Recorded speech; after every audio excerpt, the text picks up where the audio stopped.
pasisakančiųjų. Norėčiau pradėti nuo jūsų, Robertai. Gal jūs galėtumėte trumpai papasakoti apie ką tik pasirašytą memorandumą, porą žodžių. Apie ką tas memorandumas? Puikus pristatymas Cellular Agriculture Europe narių. Mes pasirašėme savitarpio susitarimo memorandumą, kad užmegztume partnerystę, kad skatintume tą pramonę ląstelėmis pagrįstą. Nyderlandai, Danija yra lyderė šioje srityje. Mes matome tikrai nemažai galimybių bioekonomikoje, investuoti į ją, didinti darbo vietų skaičių ir papildyti esamą žemės ūkio sistemą. Mes ieškome partnerio, norime dalinti žiniomis, siekiame užmegzti daugiau kontaktų su ekspertais, kad Lietuva irgi galėtų prie to prisidėti. O kur Lietuva, kalbant apie alternatyvius baltymus? Kokioje situacijoje mūsų ministrai, viceministrai apie tai kalbėjo, bet apie priemonės, kas galėtų paskatinti alternatyvių baltymų naudojimą. Ačiū, Živilė, kur Lietuva, kokioje situacijoje Lietuva dabar bando išspręsti visas tas problemas, kurias minėjo, kai kalbėjote, apie kurios kalbėjote jūs, pranešėja, reguliavimo tarnybų, leidimų gavimą. Aišku, turime tikrai nemažai namų darbo dar atlikti čia Lietuvoje pagal dabartinę reguliavimo sistemą. Tikrai yra nemažai dalykų, kuriuos dar turime nugalėti, išspręsti Lietuvoje, kad galėtume pardavinėti laboratorijų užaugintą mėsą. Mums reikia taip pat ir investuoti į talentus, nes dabar yra universitetai, kurie toliau skatina technologijas. Prieš porą mėnesių aš lankiausi Kaune, kur mokslininkai augina mėsą nuo nulio. Taigi talentų yra, bet mes norime, kad jie būtų geriausiose Europos institucijose, ten tobulėtų, Nyderlanduose. Taigi mes skatinsime tokias sistemas ir bandysime, kad jie išmoktų iš pačių geriausių ir mokytųsi. Mes kuriame vieną iš griežčiausių ekosistemų, iš suinteresuotų pusių, iš vyriausybės institucijų, kas galėtų skatinti technologijas, ne tik kalbant apie užaugintos mėsos technologijas, bet ir fermentavimą. Mes bandysime kurti ekosistemą, taip pat pritraukti daugiau talentų ir spręsti reguliavimo problemas. Žemės ūkio ministerija, o kaip jūs vertinate alternatyvių baltymų vaidmenį mūsų šalyje, ekonomikos plėtros požiūriu? Tai iš tikrųjų, kalbant apie alternatyvų baltymų plėtrą, tai Europoje aš manau, kad didžiausias iššūkis būtų tai gyvulininkystės ūkiai.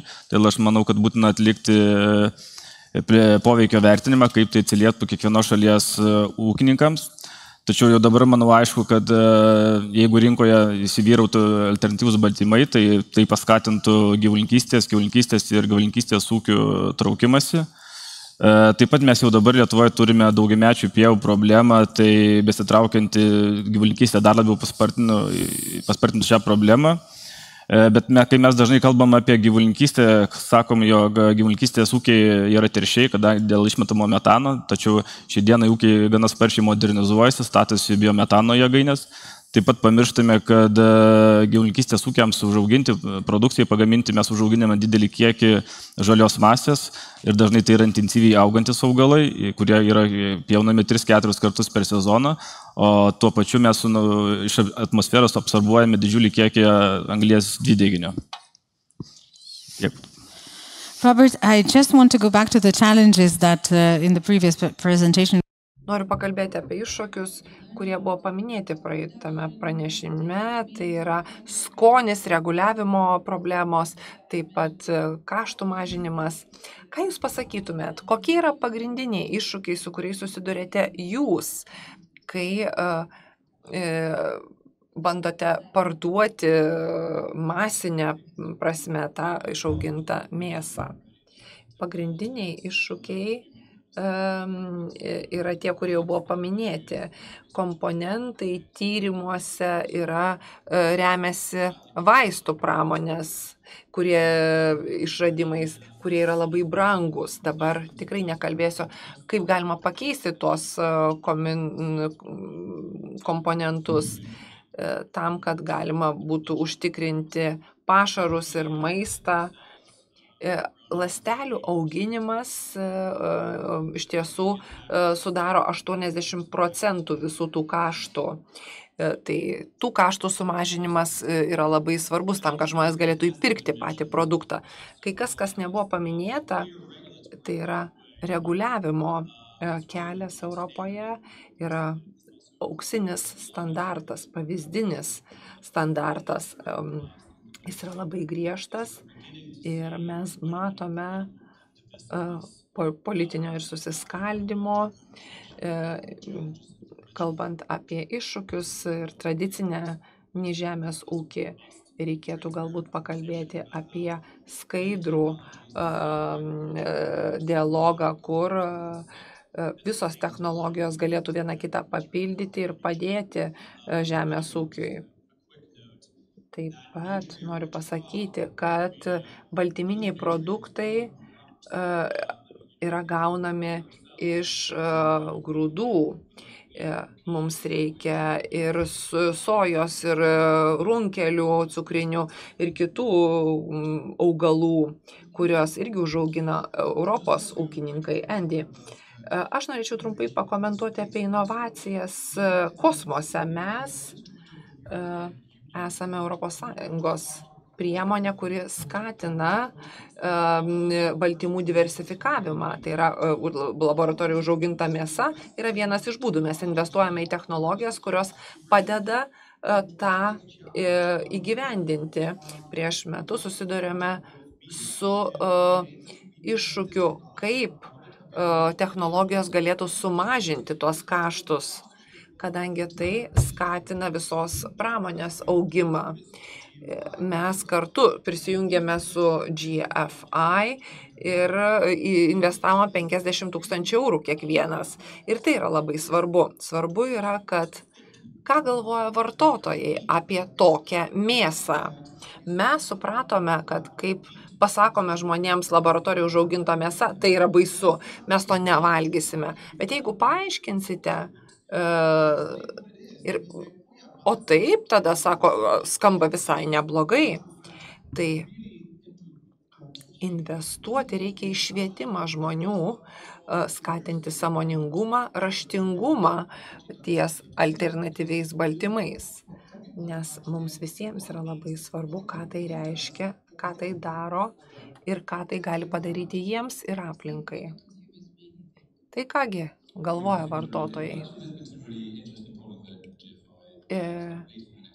Po poros dienų mes paskelbsime apklausą Vokietijoje ir Austrijoje, ką vartotojai galvoja apie laboratorijų užaugintą mėsą. Jie labai domisi tuo, aišku, trūksta raštingumo, žinių visoje Europoje, bet kad ar jie ją valgytų nuolatos. Na, aišku, čia kyla iššūkių, bet ką sakė kolega, kad Europa yra tas auksinis standartas, tas pavyzdys griežtų reikalavimų. Tai aišku, tai yra iššūkiai.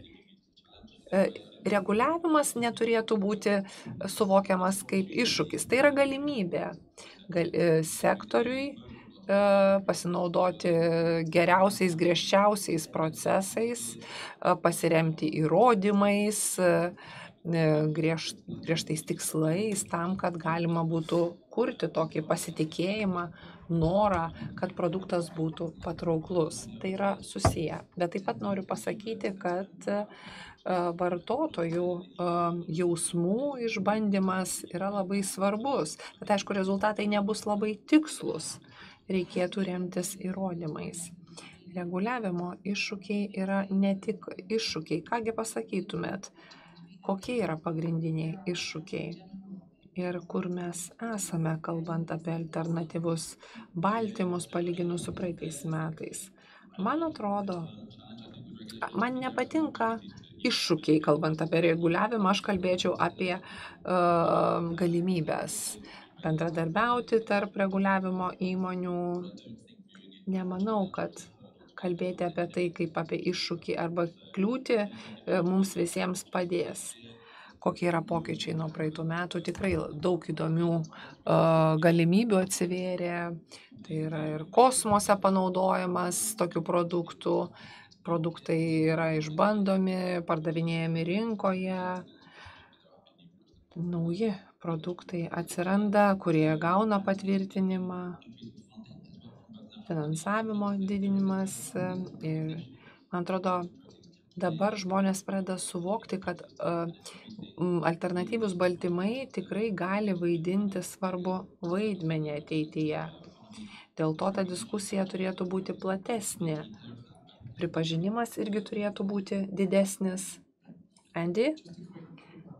Trumpa reakcija. Man atrodo, kad yra struktūrinė problema. Kalbant apie diversifikavimą, ir struktūrinė problema yra privataus sektoriaus investicijos, kokios jos bebūtų. Dažnai tie sektoriai prisideda pabaigoje ir tokios įmonės apie tai yra atlikę nemažai tyrimo, kai investuotojai prisijungia, nori investuoti į programinę įrangą, į tam tikras technologijas, kur jie mato prototipą labai greitai rezultatą pamato, bet su baltymų diversifikavimu iš tiesų yra kitaip. 100 litrų produkto pagaminti yra nesunku, bet 100 000 tonų gamyba yra iš tikrųjų didžiulė rizika, bet su tuo nenori rizikuoti niekas. Ir privačios investicijos labai dažnai nepasiekia startuolių ten, kur reikia labai daug kapitalų. Bet tik tada, kai vyriausybės investuos į tai, kad pritrauktų privačius investuotojus, tai galėtų mums padėti išspręsti problemas. Dar viena problema, kurią mes esame numatę, investicijos į vyriausybę, iš vyriausybių pusės irgi labai yra svarbios. 300 milijonų ar 1 milijonas. GFI suprato, kad kiekvienas doleris investuotas į maistą, maisto technologijas, 3 kartus duoda didesnę grąžą nei kitos technologijos. Tai jeigu norite išspręsti klimato iššūkius, vyriausybės turėtų investuoti į tai. Tai čia yra struktūrinė problema, kurią reikia nugalėti ir tai yra labai svarbu ir tą reikia aptarti. Turime atstovą iš vyriausybės ministerijų, tai dabar galite pakomentuoti. Aš manau, kad turiu pažymėti vieną svarbų dalyką. Jeigu atidžiai klausytumės diskusijos, išgirstume, kad sakoma, kad nėra pakankamai viešųjų lėšų. Prieš keliarius metus niekas nekalbėjo apie masto ekonomiką ar nepakankamas investicijas ar finansavimą. Visi abejojo dėl pačios technologijos. Dabar jau sakoma, kad tos technologijos jau beveik atsiras netrukus ar jau yra ir jau kalbama apie masto ekonomiką. Tai mano požiūriu yra labai svarbu, kad Lietuva dalyvautų toje diskusijoje. Lietuvoje turime puikų pavyzdį apie gyvybės mokslų sektoriaus augimą, kuris dabar sudaro 2,5% BVP. Iki 2030 metų planuojama, kad jis augs 5%. Dar tik prieš keliarius metus tas sektorius buvo mažytis. Ir 90% mūsų gyvybės mokslų sektoriaus sudaro eksportai. Mūsų šalyje yra svarbiausios pasaulio įmonės, Thermo Fisher, Deva, Hollister, visi tie didieji pavadinimai, kurie prieš 10-15 metų dar nebuvo Lietuvoje. Dabar Lietuva didžiuojasi, galėtume pasakyti, kad gyvybės mokslai yra vienas pagrindinių mūsų ekonomikos variklių. Ir čia tą patį galime pasakyti apie alternatyviuosius baltymus ir maisto gamybą. Aš manau, kad yra labai svarbu apie tai kalbėti ne vien dėl etinių, ekonominių aspektų, bet maisto sauga, apsirūpinimas maistu yra svarbi tema, kurios ir šiandien nelietėme. Kai Rusija vėl atnešė karą ir mūsų žemyną, apsirūpinimas maistu yra labai svarbi tema, kurią šiandien reikia spręsti. Tai yra dar viena iš priežasčių, kodėl mes šiandien apie tai turime kalbėti ir kodėl Lietuva turi dalyvauti šioje diskusijoje. Labai svarbu, ką sakote, tik tai norėčiau pasitikslinti, ar mes turime tapti centru alternatyviųjų baltymų moksliniams tyrimams ir gamybai. Na, tai yra visiškai kas kita, negu vien tik tai dalyvauti diskusijoje. Žinoma, aš nebūčiau ekonomikos ir inovacijų ministerijos atstovė, jei apie tai nekalbėčiau. Aišku, kad mes turime kviesti investuotojus, patirinėti investavimo galimybių čia Lietuvoje. Aišku, kad norime, kad mūsų vietiniai verslininkai ir mokslininkai plėtotų tuos produktus čia. Nes mes manome, kad tai yra labai svarbi ateities technologija po 10 metų. Na, aš norėjau tik tai papildyti tai, kad tai, ką Lietuva daro gyvybės mokslų sektoriuje, yra tikrai labai nuostabu, įspūdinga. Labai svarbu sukurti ilgalaikės strategijas ir nustatyti apčiuopiamus rezultatus, kurių reikia pasiekti. Būtina, kad vyriausybė sutelktų visas skirtingas ministerijas, kad jos turėtų bendrą viziją apie tai, ką reikėtų daryti. Tai ne vien tik tai ragavimas ir panašiai, pasižiūrėjimas, kokios čia yra sąlygos, bet reikia nusistatyti, kokiu rezultatu mes norime pasiekti, pavyzdžiui, darbo vietų kūrimo srityje, ir tai būtų labai svarbu, kalbant apie alternatyviųjų baltymų sektorių. Jeigu man reikėtų pateikti vieną iš rekomendacijų politikos pokyčių srityje, na, tai sakyčiau, kad nereikia kalbėti apie konkrečias priemonės, reikėtų visų pirma susikurti viziją, kaip turėtų atrodyti šis sektorius, ir man atrodo, kad tai kaip tik vyksta čia Lietuvoje. Taip, tai yra svarbu, tačiau taip pat yra svarbu pakalbėti ir apie pačius klientus. Mes jau apie tai diskutavome, tačiau yra ir su tuo susijusių klausimų. Aš manau, kad buvo paminėta tai, bet yra klausimas taip pat ir dėl to, ar atlikote patikimų nuomonių apklausų savo šalyje? Ar žmonės norėtų pereiti nuo tikros mėsos prie sintetinės mėsos? Na ir taip pat buvo labai geras klausimas su tuo susijęs. Poveikio žmogaus sveikatai, auginant alternatyvę mėsą, ar tai nesukels daugiau alergijų, ypatingai kryžminių? Is there scientific research done on the impact on human health growing alternative meat, and would that not cause more allergies and other, I can pick up on the last one, and I think Aš atsiliepsiu, pakomentuosiu paskutinį klausimą, kalbant apie mokslinius tyrimus.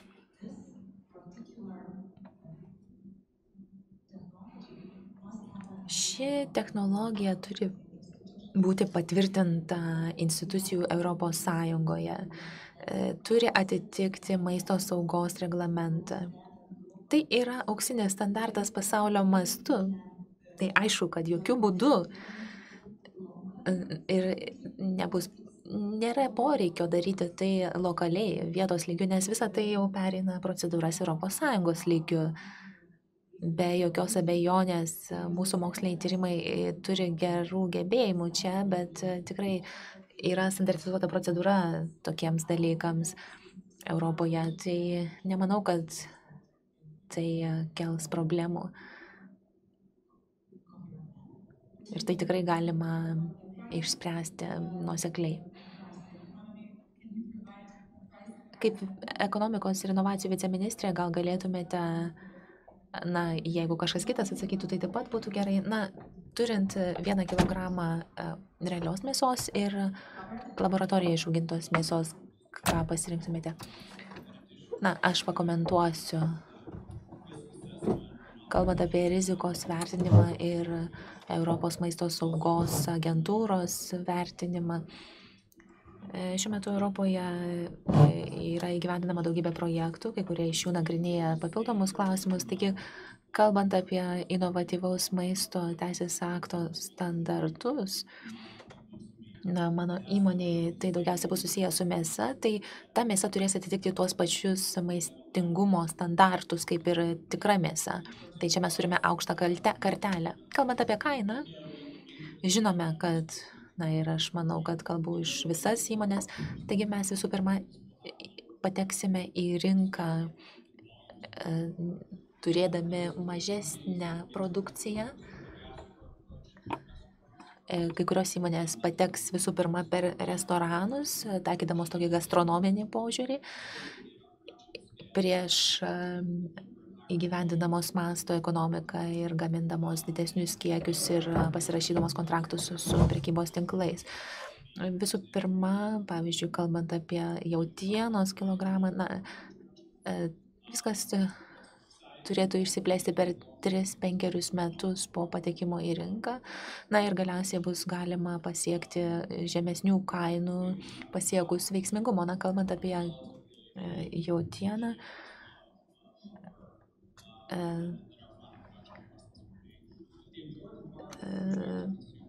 ta kaina yra relatyviai santykinai nedidelė gamyboje. Bet klausimas yra, kiek žmonių pereis nuo realios mėsos prie laboratorijoje išaugintos. Na, nėra toks mūsų tikslas. Mūsų tikslas bus tokie fleksitarai, tokie, kurie valgys tai vienokią mėsą, tai kitokią.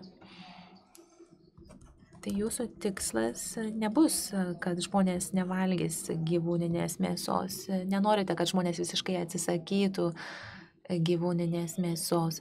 Aš nemanau, kad tai yra realus tikslas. Aš manau, kad gyvulininkystė visuomet vaidins svarbu vaidmenį pasaulinėse maisto sistemose per numatomą ateitį.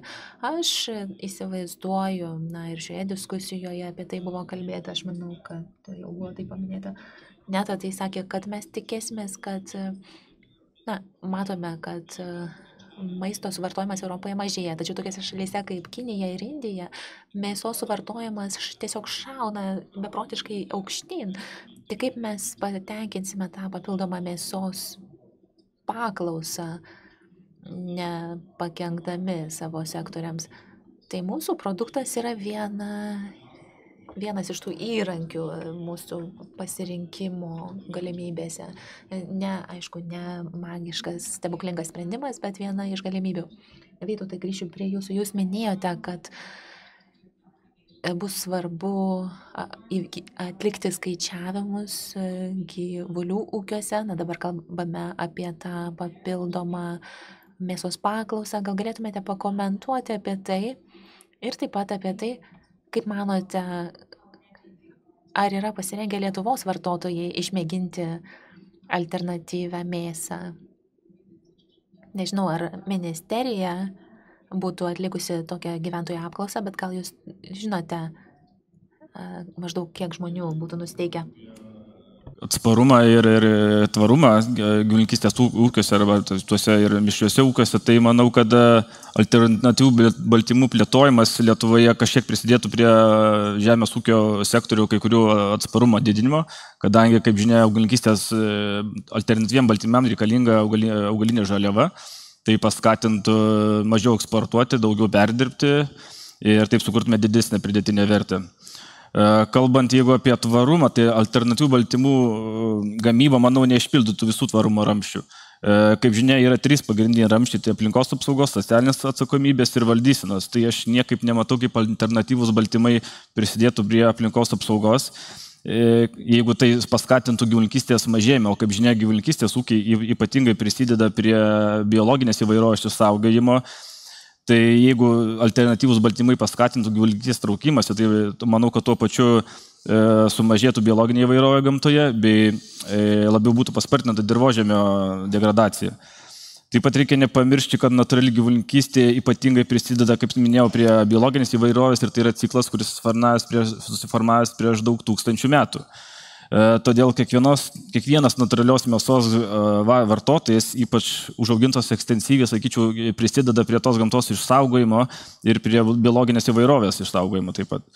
Tačiau bet kokiu atveju aš manau, kad mes turim pasidaryti tuos namų darbus, mes turim sugebėti pasigaminti natūralius baltymus, alternatyvius baltymus, tam, kad vieną dieną galbūt mums nebeužteks žemėje plotą auginti gyvulius ar kažkas, tai šitos namų darbus turim pasidaryti ir turim žengti koja kojon su technologijom. Thank you. Would you like to comment on the strong reluctance of member states and farmers towards alternative proteins? Taigi, galvojant apie Italijos draudimą uždrausti laboratorinę mėsą, ką darytų Lietuva? Ar kas nors norėtų pakomentuoti? Visų pirma, norėčiau padėkoti už jūsų atvirumą šiame pokalbyje. Aš manau, kad jūs kalbėjote apie labai svarbų dalyką, kokį vaidmenį turės vaidinti alternatyvus žemės ūkis maisto sistemose ir aplinkosaugos sistemose, gamtinėse sistemose apskritai. Mūsų nuomonė šie dalykai žengia koja kojon. Mes negalėsime visiškai išnaudoti žemės ir vandens. Kalbant apie kai kurių valstybių narių gyvendinamą politiką, aš manau, kad tai yra trumparegiška ir galiausiai sprendimas patvirtinti laboratorijoje išaugintą mėsą arba precizinę fermentaciją yra ES lygio sprendimas. Ir draudimas Italijoje akivaizdžiai nukrypsta nuo ES teisės, jis bus panaikintas, tai yra tiesiog politinis teatras, bet man tai sako, kad mes turime geriau padirbėti su suinteresuotomis grupėmis, kad jie suvoktų, kokia tai yra technologija tiek Europoje, tiek pasauliniu lygiu, kad mes galėtume pereiti tą susiskaldimo teritoriją ir visi geriau suprasti, kaip galėtume apsaugoti mūsų gamtą.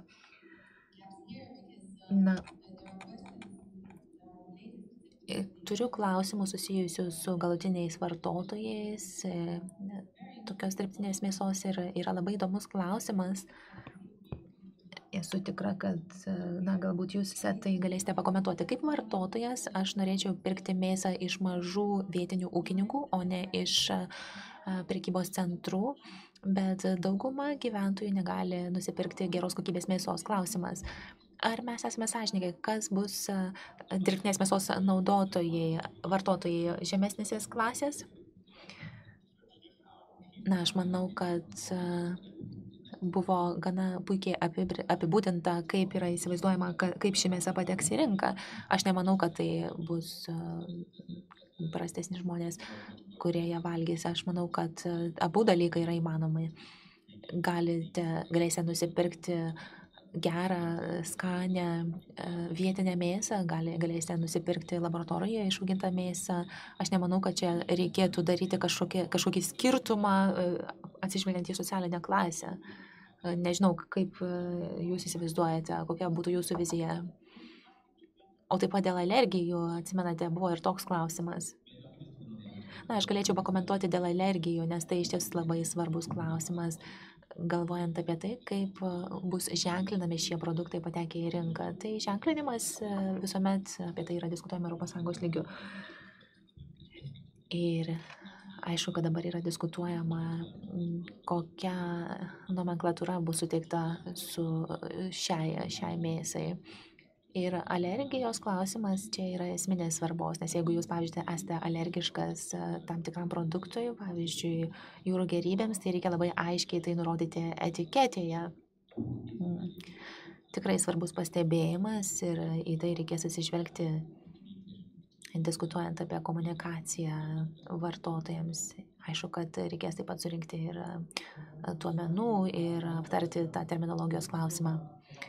Aš taip pat galėčiau papildyti. Aš manau, kad mums dar reikia daug ką nuveikti gyventojų švietimo srityje. Taip, aš turiu tokį klausimą. Kaip yra numatomas švietimas apie alternatyviosius baltymus nacionaliniu lygiu, ES lygiu, ar vyks kažkokios darbo grupės, kursai, seminarai, diskusijos? Tai kažkas auditorijoje sakė dirbtinė mėsa. Iš tiesų tai nėra dirbtinė mėsa, o tikra mėsa. Gali būti, nėra tai sintetinė mėsa, Frankensteino mėsa ir panašiai. Aš manau, kad taip pat yra labai svarbu suprasti, kad mes nekalbame vien tik tai apie laboratorijoje išaugintą mėsą, bet taip pat ir apie baltymų įvairovę. Tai yra alternatyvieji baltymai, bet gali būti augalų baltymai, jūrų dumblių baltymai, tai taip pat yra augantis sektorius. Prieš 2 savaitės aš lankiausi Dubajuje konferencijoje skirtoje alternatyviesiems baltymams ir ten buvo diskutuojama apie saldiklius. Ir tai yra tikrai labai svarbi sritis, nes matome, kad jų gamybai yra labai daug reikalinga vandens ir taip toliau. Taigi, saldikliai bus kitas labai svarbus diskusijų objektas. Prisiminkite mano žodį. Na, o kas daroma ES lygiu? Aš manau, kad vis daugiau universitetų įtraukia ekologišką maistą į savo programas. Pavyzdžiui, netgi yra sukurta žemės ūkio ir maisto produktų magistro programa. Ir aišku, kad dalis tos programos apims ir baltymų diversifikaciją. Tai aš manau, kad toks judėjimas jau prasideda ir ES taip pat palaiko tai. Taigi mes taip pat turime daugybę atvirų kursų internete, juos lanko tūkstančiai žmonių, tai mes prisidedame prie to švietimo. Aišku, mums tai kainuoja labai daug pinigų. Mes turime taip pat interneto svetainę, kuri vadinasi Food Unfolded ir Richardas yra įsisegęs jos ženkliuką. Ten informuojame vartotojus, pateikiame mokslinius įrodymus apie viską, ką tik tai žmonės norėtų žinoti apie maistą, maisto sistemas ir ypač baltymų diversifikaciją. Yra netgi baltymų diversifikacijos tyrimų centras, kuris visiškai neseniai paskelbė dokumentą, kuris buvo išplatintas Europos komisijai ir kitur. Na, kai kurie mūsų auditorijos dalyviai yra labai skeptiškai nusiteikę dėl baltymų, alternatyvių baltymų. Ir anonimas klausia, mes nesuprantame, kodėl Lietuvai reikėtų alternatyviųjų baltymų. Turime ir norime natūralių baltymų, norime tikro skonio, tikro maisto, gal kitoms šalims to reikia, bet mums nereikia. Kitas klausimas, man jis labai patinka, tiesiog maldauja. Kokia yra už ir prieš dirbtinę mėsą? Prašau, atsakykite sąžiningai. So maybe each... Kiekvienas iš jūsų labai trumpai, nes jau liko 0 minučių, iš ties tai 2 minutės. 2 žodžiai kiekvienam, porą žodžių. Didžiausi pranašumai ir didžiausias trūkumas. Prašau. Na, sunku porą žodžių. Aš tiesiog pasakyčiau, kaip ir Robertas, mes žinome, kad paklausa augs, tiesiog mums reikia sugebėti pateikti šią produkciją kitaip. Na ir tai taip pat užtikrins naujas darbo vietas, tai suteiks naujas galimybės, o ne kažkokius iššūkius. O prieš, trūkumas man yra tai, kad šis sektorius turi išaugti beveik nuo 0 ir tikrai prireiks šiek tiek laiko, kol jis išsiplės. Jūs jau kalbėjote apie pranašumus, o trūkumai. Galbūt kaina, taip pat ir skonis ir tekstūra. Vartotojams galbūt nepatinka kažkas, kas nėra visiškai tai, ko jie tikėjosi. Kol kas. Robertai? Skeptikams pasakyčiau, kad tiesiog nepirkite tų produktų. Tikrai. Galiausiai juk tai yra susijęs su tuo, kad bus pateikta daugiau produktų rinkoje, kad vartotojai galėtų turėti pasirinkimą ir kai kurie pasirinks niekada nepirkti šių produktų ir viskas gerai. Na, gal jie sakys, kad nepirks, bet gal jie norės išbandyti. Mes tai suprantame, žinome, kad bus tokių, kurių niekada neįtikinsime. Bet, pavyzdžiui, yra 10 000, kurie nori išbandyti naujus produktus, nori paragauti. Yra taip pat inovatoriai, kurie išmėgins tuos produktus, bus pirmoji karta, tada kalbės apie tai savo draugams, šeimai. Ir manau, kad po 10 metų, jau kalbant apie vartotojus, jau bus visiškai kitoks pokalbis, nes visi žinos kažką, kas jau bus paragavęs laboratorijoje išauginto produkto. Ieva, aš manau, kad mums reikėtų labiau pabrėžti žodį alternatyvus, alternatyvių baltymų temoje, nes tai yra pasirinkimas. Bus vartotojų, kurie norės pasirinkti, išbandyti. Na, o kalbant apie neigiamą pusę, manau, kad kalbame apie technologiją, bet negalvojame pakankamai apie ateitį. Mes esame globalioje konkurencijoje, nors kol kas to dar ir nejaučiame. Pavyzdžiui, norėtume turėti svečių iš Izraelio, Singapūro, kurie jau naudoja šią technologiją savo kasdienybėje. Tai pagalvosime apie tai kitais metais. Pakviesime kažką iš Singapūro. Pagrindinė baimė ir pagrindinis privalumas. Baimė neturi paragauti, būtų įdomu, bet aš už natūralią mėsą. Gerai, kad turėjome įvairovės. It's very good that we had diversity, different opinions. Labai gerai, kad turėjome skirtingas nuomonės šioje diskusijoje. Norėčiau labai padėkoti prieš visiems paplojant. Pasakysiu, kad čia grįšime 11:40, tęsime jaunimo diskusiją. Dabar turėsite tinklaveikos pertraukėlę, atsigerkite kavos, dėkoju visiems.